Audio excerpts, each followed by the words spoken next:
No one is scarier than a man with nothing left to lose, especially when he has a deviant streak. Today, we get to learn about someone who is almost a lifelike Jekyll and Hyde. Okay, let's go. Leonard Keith Lawson was born in Wagga in the year of 1927 to parents Keith and Eileen. Come on, Eileen. Get her a towel, let's come on, Eileen. Anyway, his parents, they got married when they were 18 and they started their family really young. So, there's that. Woo. His dad, Keith, he was actually a local celebrity in Wagga. Oh, get out. Yeah. Was he it was. Pete? Just wait to hear his nickname. Okay, so he was known for boxing. He was a famous boxer. Oh, yeah? But let's remove boxing. He was called the Wagga Walloper. Because his little testes are... All right, duh. Right. Okay. That's how today's starting off. I guess that's what today is. That's that's fine. Exciting. Yeah, but unfortunately there's nothing exciting about Eileen. So we're kind of just going to leave that story there because there's nothing. She's got nothing. Sorry about it. That's Len, not wanting to be outdone, was also a bit of a celeb himself, or eventually he would be. But his talent was not like his dad. It wasn't in the realm of physicality. His talent was in drawing and writing and art. Not gay. I was like a scholar. Just want to do the arts, mommy. But no, not a scholar. Not a scholar. And not a friend of Dorothy. He was just into drawing with his pens and pencils. Anyway, his family would end up relocating to Manly. You know what they wished he would be? I just came up with that off the dome, I'm telling you right now. No, they moved to Manly. And that would be where he actually reached his first, commercial success or commercial marker within the realm that he wanted to get into. And he's only 15 at this point, right? Yeah. He wins a national comic book artist competition. That's cool. That's cool. What's cooler is that it was run by someone called Sid Miller, a name that means absolutely sweet fuck all to the two of us, but I am absolutely certain that there would be some graphic novel enthusiasts out there that are creaming their knickers. Oh, right. Not me. Not me. Not me, but some people out there would probably be doing that.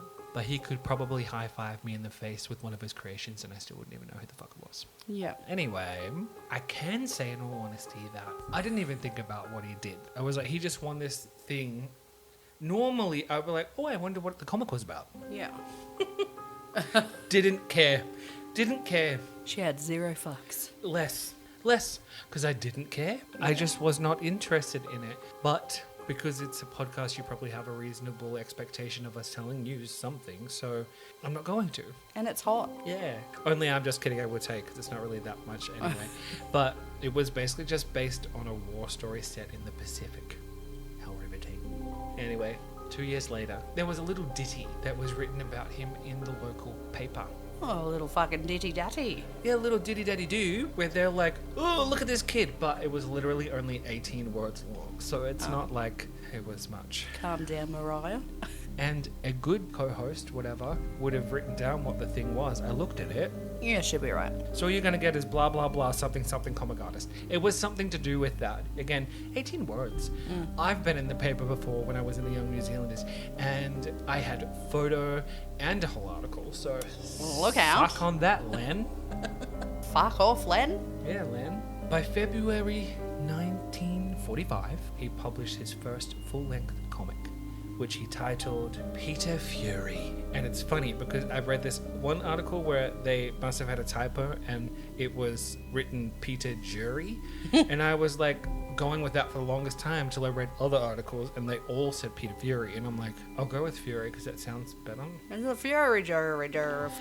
Yeah, but then when trying to actually look it up and I was trying to find the actual comic or pictures of the comic, whatever. Yeah. It just kept coming up with Nick Fury from the Avengers. Yeah, that's all I kept thinking of. And I was like, not him. Not that Fury. No. Anyway, digression in session. So Peter Fury, right, which would be a comic that he would do through Sid Miller's monster comic publication. Yeah. So he obviously set up a good connection from winning that other thing 2 years ago. Mm-hmm. He would follow in his parents' footsteps, and he got married when he was 18 as well, and so was his wife, Betty Jameson. So they tied the knot in September of 1946. Must be nice, wouldn't you? How long did it take the Wouldn't know. homos to start getting married? Yeah. That's pretty recent. Yeah. Fucking hell. Must be nice to get married. Must be nice to hold hands with someone in certain countries where you don't get stoned to death. How about that? Not that kind of story. Today, in October of that same year, he scored big. I mean, huge. This was the break of his career. This was the break of his lifetime. He scored a publishing deal with H.J. Edwards Party Limited. Again, another fucking name that I don't know. But it must be a big fucking deal. And it was part of their action comic, apparently. And he got to illustrate stories for like the first issue. I believe the whole first issue, which is kind of a big deal, I guess. Yeah, cue applause. No.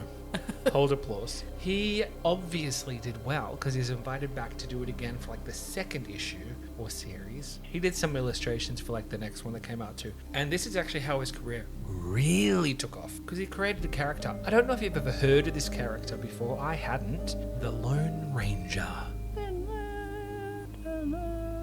There's like, yeah, Lone Ranger. Yeah, right. Yeah. All right. It was so popular that the Lone Ranger itself ended up taking over the whole thing, like the entire comic, and it ran for 13 years straight. That's cool. It is cool. Do you know what's cool? No? Same. Kids from Australia, New Zealand, and Fiji were like his core demographic. Yeah. And they would buy costumes that were made for the Lone Ranger. They'd buy action figures for him. They bought every single thing that was released, every like issue that was released. Each issue sold around 70,000 copies. That's fucking good. Especially back in the day. Yeah. That's a lot. Yep. And he, I believe, illustrated a bunch of other characters as well. In fact, I have a favorite one, only because it sounds a bit racist. It's probably a little bit of a flashback to what times were like back then, you know. Her name is Diana, Queen of the Apes. Oh. She was blonde and busty, Oh. and she was Queen of the Apes. Okay. Busty Diana. Busty Diana, Queen of the Apes. But I don't know what it was about. I figure it's about apes. Or maybe her being Queen of the Apes. Well, fast forward a few years to 1950, and old Len is doing pretty well for himself, making a whopping £70 per week. Oh, did you do the Yes, conversion? I did. Oh, thank I did you. actually. Thank you very much. Good. That would equate to probably more than double of what I earn a fortnight. So it would be about $2,400 a week. Yeah. I was going to say 2,000 something a week. In That's- today's money, yeah. Get out. That's real fucking good. I know, and that's probably what everyone thought, because Len was successful, talented, married, making bank. What else is there in the world that you need? No. Another hobby. So, Like nothing. so he picks up another hobby. Yeah. Do you want to know what he adds to his list? Hunting. Photographer. Potato. Same. Yeah. I mean, he finds a target and shoots it. Hello. Boom. I didn't have Boom. that connection. So I'm not sure how long he'd been taking photos for. I don't know what the exact jobs were that he was doing. Neither here nor there. That's absolutely fine. Who really cares? But for some reason, he was going to take photos for a calendar. A Nike calendar? No, Oh. but it was of girls, like females, women. Yeah. So he decided that he was going to hire 5 women for his little calendar photo shoot, Okay. aged between 15 and 23. Oh, okay. So he arranges this with them, right? And he ends up going to a studio where they're going to meet him, and then he picks them up because he's going to take them for like a little cruise to a location where they're going to do like a picnic shoot. He stops on the way to get some sangers for them. He's like, you guys need to eat some sangers. Have a fucking sandwich. He's like, boom, bitch. It's like literally a 2-for-1. Like 1, it's for the photo shoot, and 2, you can eat them. So And 3, you don't have to make them. Bought your sandwich, bitch. maybe less of the bitch, but still Yeah. the same message behind it. So he takes them to a place called Surrey Hills. Surrey Hills. I know Surrey in Hills. New South Wales. Hey. And the girls are a little bit confused because they're like, well, that's a photo shoot. Like, Surrey Hills is bushland, for where they were, where he took them. Yeah. So one of them said to him, of all the beautiful places in Sydney, why have you taken us here? Hmm. And he unceremoniously told her to shut up. Shut the fuck up, mother. Shut the fuck up! I am paying you. You will do what you're told. Shut your damn mouth, Bethany. Yeah, listen here, woman. I'm paying you £6 for today's photo shoot. Shut the fuck up. Put a sandwich in your mouth. Shut it. So he's kind of scared them a little bit because that's a little bit of an outburst. Yeah. He decides to, would you say sidestep, backpedal, back sprint? I don't know. But now he's doing some weird manipulation thing where he said it doesn't really matter because he's not going to see this calendar come to fruition anyway because he has cancer. Okay. He doesn't. Then why are we here? Just you wait, sunshine. He says, but I'm not going to suffer in agony. I plan to take my own life. And he pulls out a gun. What? Yeah, he pulls out a gun. Pretty sure, I don't know how many guns he has. I know that he's at least got a 22 caliber Remington rifle, but at least at this point, I'm not sure, but it's a rifle probably. And he's like threatening to kill himself. And the girls are all sad at first anyway, because they're like, oh my God, this guy said he's got cancer. That's really sad. So again, he's pulling on their emotional heartstrings. Yeah. So he does that, whatever. He then says, don't any of you try to stop me. Don't you try to stop me. I don't trust that you're not going to stop me. So he convinced them to let him tie them up. Oh no. So they all lay down on their stomachs. He tied their hands behind their back and he taped their mouths shut. Oh no. And then he ripped their clothes off. Some of them he cut, some of them he just took off, and he raped 2 of them. He tried to rape a third one. Couldn't. I don't know what happened there. Yeah. Ran out of steam. And then he sexually assaulted the other 2. So all 5 of them, from the 15-year-old up to the 23-year-old, ended up getting sexually assaulted in one way or other. He then apologizes once he's done, and he says, I don't know why I had to go after decent girls like you. It should have been street women. So he was like, I don't know why I went after innocent girls. I should have fucked one of those dirty ones. Doesn't make any sense. What's stranger is he lets them put themselves together. Doesn't kill them. They put themselves together. He pays them their £6 that he said he was going to pay them for the photo shoot. Didn't take photos, by the way. Gets them all back in the car and decides to drive them home. Okay. Yeah. Only one of them was like, hey, I really need to stop at a chemist. And he was like, okay, cool. There's one coming up in Goulburn. We can stop there. She's like, thank you very much. They stop. All of them wait in the car but her to go in and get her things. Only she tells one of the pharmacists what happened. She grabs a phone. She calls the police. She calls her parents. While he's waiting for her in the car, the police pull up because she called them. Good girl. And the police come up. Like, this dickhead literally just sit in the car. Literally acted like it was just any given day. Like, nothing had happened. He didn't just rape these girls. Didn't do any shit. Any of the sort. So he ends up getting arrested and getting taken in. His case will be tried in May of 1954, which was obviously the same year that he went and picked up these girls and did what he did. And the girls, all of them got together and they testified against him, said what happened. They gave the testimonies, all that kind of stuff. His lawyer told them they're all liars. You're all liars. You're all liars. What actually happened here was that all 5 of you actually agreed to have group sex with Len. Yeah, duh. And it was a burlesque theme. Yeah. Where the true theme was simulated rape. Yeah. So it didn't actually happen the way that you said it happened. Yeah. You all decided that you're going to have sex together. Big orgy. Yeah, big old cuddle puddle. That's what you guys are going to do. Yeah. During the trial, he did admit guilt. Okay. To betraying his wedding vows. Oh, yeah. But not guilt to what happened because it was consensual group sex. Yeah, they shouldn't have gotten in a car to get some photos done and for a calendar, and yeah, it was a big orgy. Dumb girls. Not to mention also, can I say, the age of consent, even at that time, was still 16 years old. In fact, in 1910, it was changed from 14 to 16. Yeah, okay, so how did you... Yeah, okay. So the youngest one's 15, so that's statutory rape. Yeah. Did you get charged for that? Oh, Len is the right Len. Oh, Yeah. fucking Lenny. We have no idea that you're going to be a model citizen. Yeah. The judge said, no, not at all. No. Len, I sentenced you to death. What? Yeah. So in New South Wales at the time, they still had the death penalty, so like a capital crime. And I think that was the first time in like 50 years that someone had actually been sent to death for a crime relating to rape. Yeah.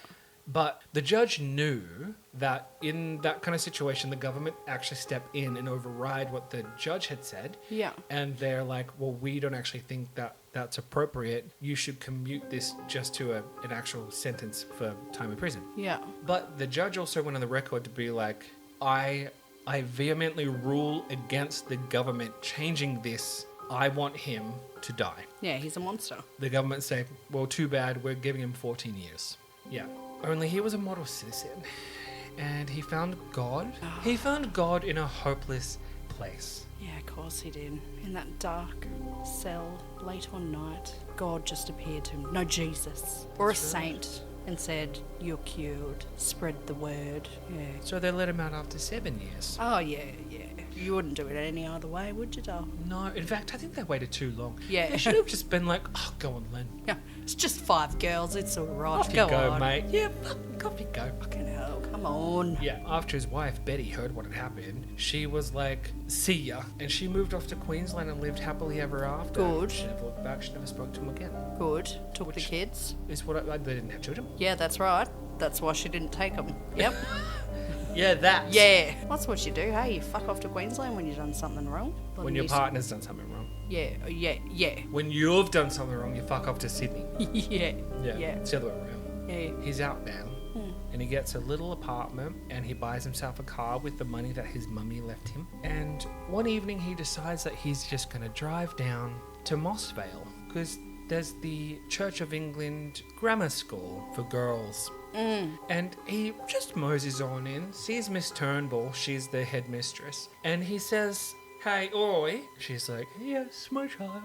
He's like, I'm writing a novel, and it's in a St. Trinian style novel. So it would do me really good if I were able to, I don't know, spend some time here and observe the girls. I just think that would be really beneficial for me nov. And Miss Turnbull, who actually makes up for this later, but for now, says, oh, I don't see why not. So she invites him to lunch. They hang out with the girls. He visits a couple times. He also has lunch with the girls by himself, whatever. He goes back home. I'm not too sure how, but he ends up meeting up with this 16-year-old girl, Jane Bower, and befriending her. But not just her. He befriends the family. Yeah. So he's become super close with them. He, from time to time, has used her as a model to sketch, because remember, he's a drawer. So he had built up trust with them. She had been left alone with him in his apartment multiple times. Nothing happened. So there was trust that was there. So he ends up going and picking her up from work. She worked at like an art supply store. On the way back to Jane's home, he stops and picks up her mum. They get there. A lovely meal is prepared. So he's so much part of the family that they just make him dinner. He's then like, oh, would you mind if I take Jane home? Like with me, I need to sketch some things out because I need to come up with some new ideas for my art, blah, blah, blah. And I was like, that's fine. Don't worry. Like, yeah, of course. Like, she's fine. So Jane goes with him because she doesn't think that there's anything wrong. She's like, okay. Yeah. And she's supposed to pose for his thingy. Instead, he tries it on with her. This little 16-year-old girl. I don't know how old he was at the time, don't ask me. But she rebuffs him. She's like, no. Like, Ew. family, friend, you're old, I'm young, get off me. Yeah. He's like, all right.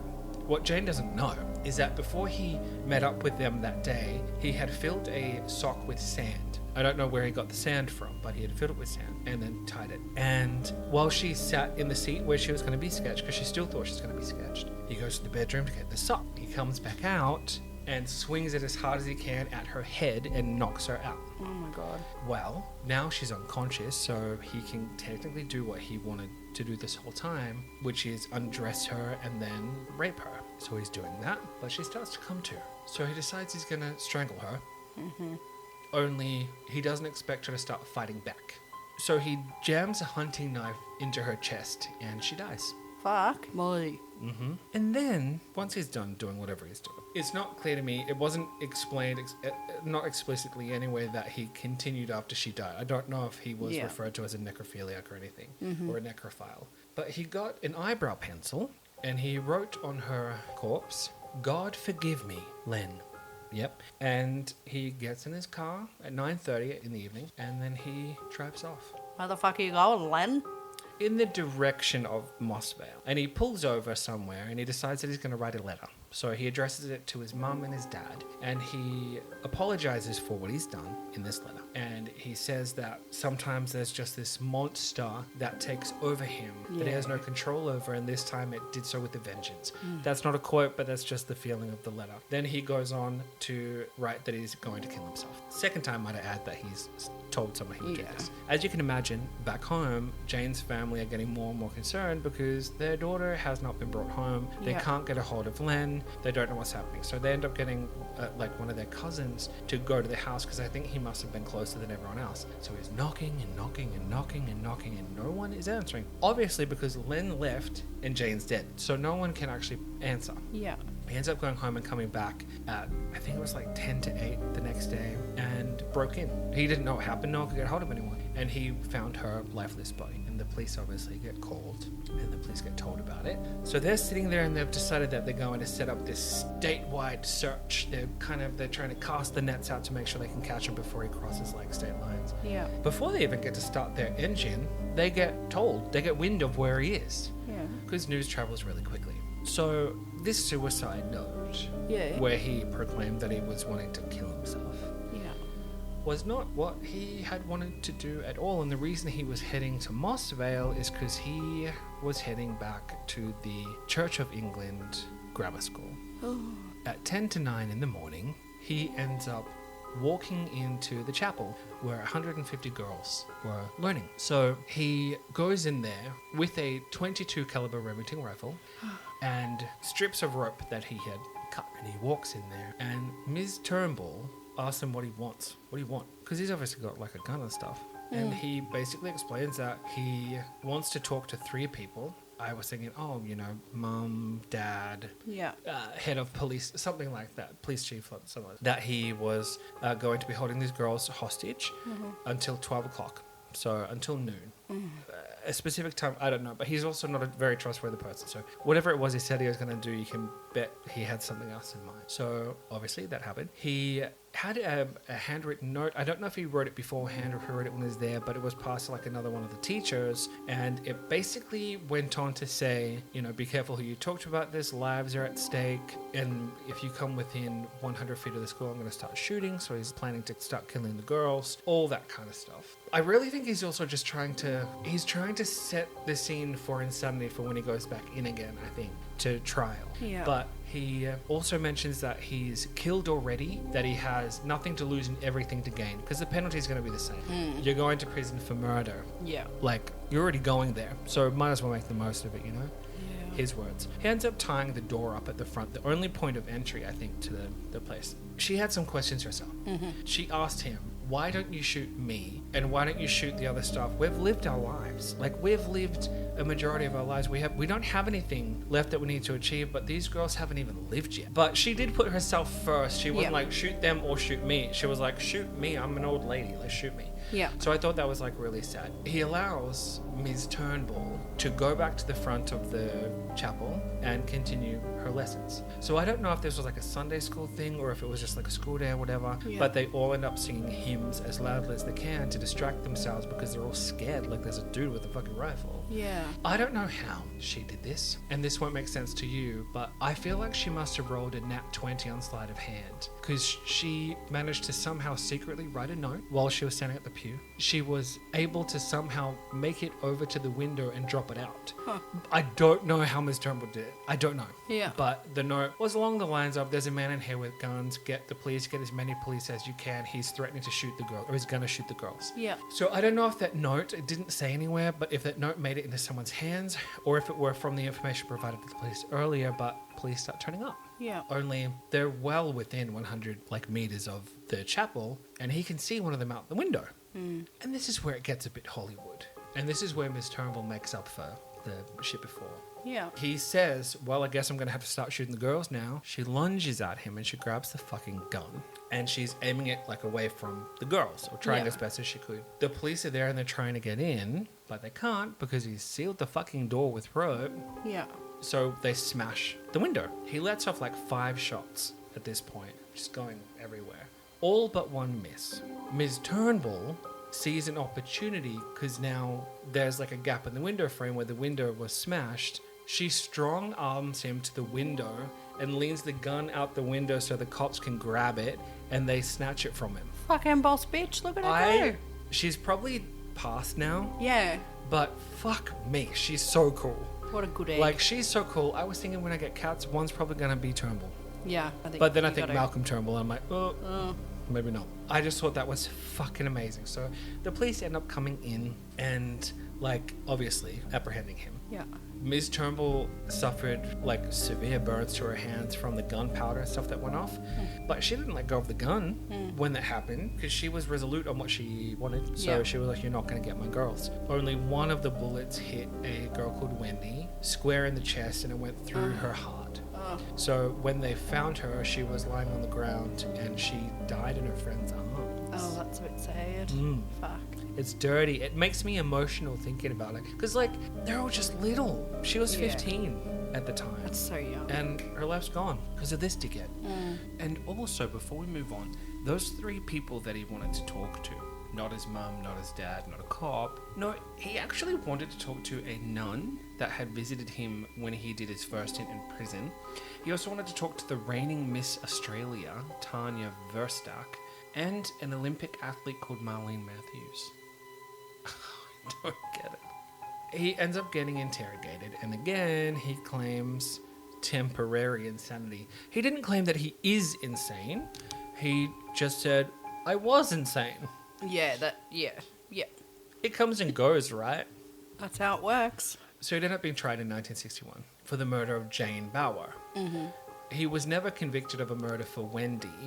He didn't really need to be because he ended up getting charged for murder for Jane. So they didn't need to seek an extra charge or anything because he got life in prison. And again, the plea was insanity. So they end up arranging an assessment with the psychologist, who would also be his only character witness. He had no witnesses on his thing for the testimony for the trial, right? Only that probably wasn't the best idea because they kind of testified against him, being like, he was sane when he did what he did. Yeah, he No knew. insanity whatsoever.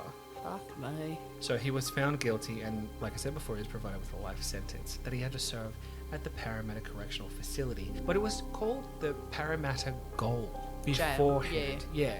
But I didn't know what, I was like, Gaol! But G-A-O-L? Yeah. Which to me is... G-O-A-L. No, G-A-O-L. Which I thought was like... Gail? Weird. Gail. Yeah. But... I think that's how they spelt jail, wasn't it? Maybe, I don't know. Oh, well, fuck it up. Yeah. Also, by the way, that jail was actually shut down in 2011, and now you can do ghost tours out of it, just saying. Oh, so what? I know, I saw some photos, and actually it's fun to see. Anyway, he died on November 29th, 2003, aged 76, gaining the title of Australia's longest serving prisoner. And that, dear mung beans, is not the end of today's case. Because what had actually happened in 1972 while he was still serving time was the prison just thought they'd put on a little shindig. So they threw a concert. There was a concert. There were musicians and dancers and all that kind of stuff, right? And I mean, they must have some type of meal. So the Arts and Crafts Committee, which he was the secretary of, decided that they would put on a repast for the performers after it. So they got to have some nibbles and teas and drinks, and they got to all mingle and hang out, blah, blah, blah. 3 of the dancers were females. Oh. And one of them was named Sharon Hamilton. She was only 23 at the time. And she saw one of his artworks because he also saw this as an opportunity to put his art up for people to be like, wow, oh my God, it's so amazing. So talented. Yeah. And like the one that she was kind of enamored with was a portrait of President JFK, right? Of America. Remember, we're Australian, so I don't know, but whatever. He did one and she was like, this is incredible. He taps her on the shoulder and he's like, can you please sign our visitor book? Because apparently everyone did when they visited anyway. Cool, right? Where are the guards? They talk a little bit. She tells him that his artwork is beautiful. It's simply beautiful. So the little shindig is cooling down and everyone's getting ready to kind of pack up and go. So he is called up to do a speech because he's meant to do like a thank you guys so much for coming out. Here's the whatever. Instead, he pulls a knife on her in a room full of people, holds one at her throat and gets another one out and shoves it at her back and demands that everyone get the fuck out. He didn't say fuck. I'm throwing that in there. It says more dramatic. Yeah. Get out, everyone but her, now. Only he's not at a grammar school anymore. No. Where is he? Vacation care. Where is he? Prison. And who's he surrounded by? Well, I'd hope prison guards. Inmates. Inmates who didn't want to see a young woman get hurt. Yeah, okay, good. So 2 of them lunge at him. One of them punches him square in the face, distracts him enough for the other one to pull Sharon free from his hands. She does end up suffering some bruises and some cuts because there was a knife like on her and stuff. Apparently it was like pretty minor, like it was minor enough to scare you, but Yeah. anyway, a guard comes and intervenes the tussle between the prisoner who punched him and him, and then there's another one that comes and helps subdue him and all that kind of stuff. He ends up getting an extra 5 years added onto a sentence for this attempted whatever it was, because it was either attempted rape or attempted murder or both. Like, Yeah. I doubt he was like, everyone get out, I'm going to sketch her, Yeah. you know? With his penis. Right. It was definitely rape. He so wanted to rape her. I think and he then wanted probably to kill her. kill. Yeah. Yeah. I think he definitely wanted to kill her as well. So you're probably thinking, phew, Sharon made it out. Yeah, with some cuts, some bruises, but unscathed. No difference. She suffered severe mental issues from what had happened. She even suffered from what we would obviously diagnose today as PTSD, only that didn't exist at the time, but that's what she would have had. She became a shut-in. She wouldn't leave her house because everywhere she looked, she saw men that looked like Len. So she couldn't do it. She ends up going into a mental facility, like a hospital, Yeah. which you'd probably think is a good thing, right? She's seeking help. I don't know if it was like forced or if it was voluntary. Only the hospital was a place called Chelmsford, and I don't know if you're aware of Chelmsford, but it's quite famous and a bit notorious for the neglect that they put upon their patients, for the treatments that they would do there, because they did electric shock therapy. That was one of the major things. Of course they do. There were disruptive deep sleep experiments they would do on people, so I think that would be where they just dosed them up, let them sleep and just left them, and 43 people had died at that facility from neglect and from their treatments, and she stayed there for 2 years. Oh no.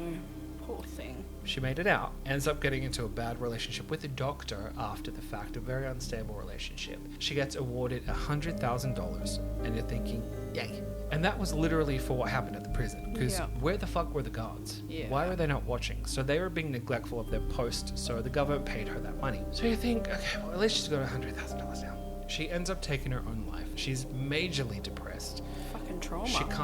She can't stop feeling how she felt, and so her life was ruined by his actions, right? So he ended up claiming another victim. And in 1994, guess whose name came up and was considered for parole? Fuck off. Oh, it's just fucking Len. He's a fucking mortal It's old citizen. Len. Oh, Yeah. fucking Len. Well, because that's the thing too, because in between these two stints, in between that and then him coming up for parole in 94, he was a model citizen again. If you didn't have women anywhere near him, he was fine. He got on with the other inmates, he cleaned up after himself, he was a decent whatever. Only Wendy's brother, so the 15-year-old girl that got shot in the chest, Yeah. petitioned loudly Good. against this happening. And so did a handful of the girls who are now women that were in the room that day in the chapel.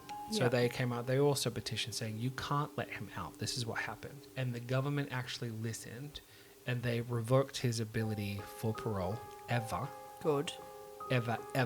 And that's kind of the happy ending. And I guess this is the real end of today's case, Mung Beans. I'm sorry to fake you out before. I'm not sorry.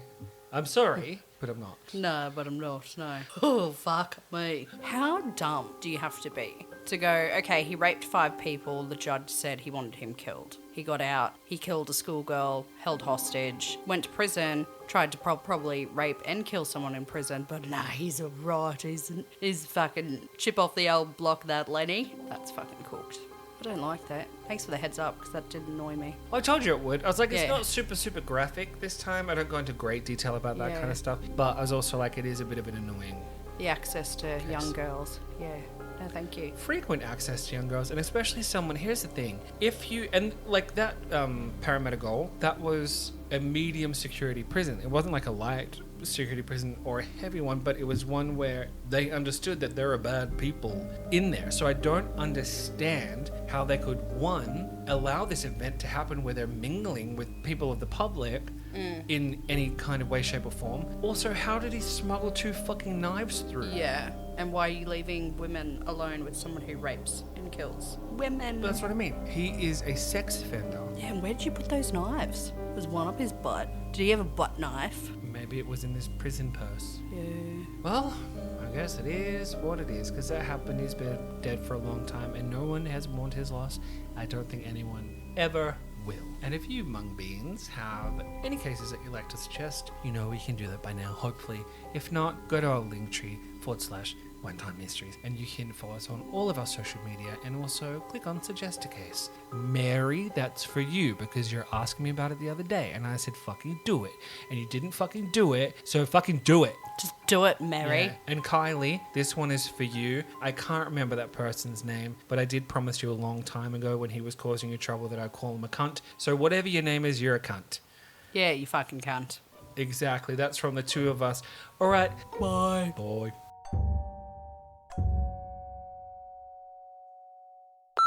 Wagga? Wagga Wagga. Fucking Wagga out of here. It's Wagga, bitch. I normally say Wagga Wagga. Because you're wrong. Wagga Wagga Wagga Wagga Wagga Wagga Wagwan, Wagwan. Drawing with his penis. That's the thing. Everything goes back to penises with Dear. you, doesn't it? Yeah. Dear. Yeah. To be specific. In the Pacific, to be specific. Yeah. You don't want to get that around the wrong way. I was specifically telling him about something that I found in the specific. You know, in the Pacific Ocean? You need to be a bit more Pacific. I am Polynesian, so try me. Ow. What'd you do? Oh, you dog. Yeah. What? It was very, do you know what I mean? Yeah. What? Just very, Yeah. all the way up there. All of it was like, yeah. Yeah. And the staff were like, don't fucking drag us into I know, your mess. I thought that too. Was like, Miss Turnbull, Speak for yourself. if you want to be shot, you be shot on your own Yeah. time. I'm sweating like a fucking hooker in church, right? So they end up organising an assessment with the psychiatric person. Psyche sock. The The sarcophagus. which he was the secretary of. Yeah. Secretary. Oh, secretary. And it was like AK-40. Like, fuck Yeah. Pinkies. Yeah. Pinkies on your titties. Because I make you come 36 ways. Ways.